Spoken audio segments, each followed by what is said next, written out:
এক কাপ চায়ে আমি সকালটা শুরু করলাম। হ্যালো, আমি নিশা।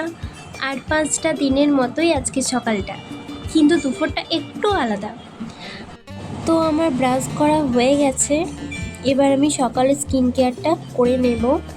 এখানে নিচ্ছি আমি টোনার আর একটা সানস্ক্রিন। এটাই আমার সকালে স্কিন কেয়ারের রুটিন। তো আমার স্কিন কেয়ারও হয়ে গেছে, আর ওদিকে আমার চাও রেডি। আজকের দুপুরটা একটু আলাদা, তার কারণটা হচ্ছে আমার পাড়ারই একটা মামার মেয়ের অন্নপ্রাশন আছে, তো সেখানেই যাব। তো আমার স্নান করা কমপ্লিট হয়ে গেছে, এবার আমি রেডি হব। আমি রেডি হয়ে চলে এসেছি। তো এখন যাব কঙ্কালীতলার একটা গেস্ট হাউসে। দেখা হচ্ছে পরের ভিডিওতে। টাটা।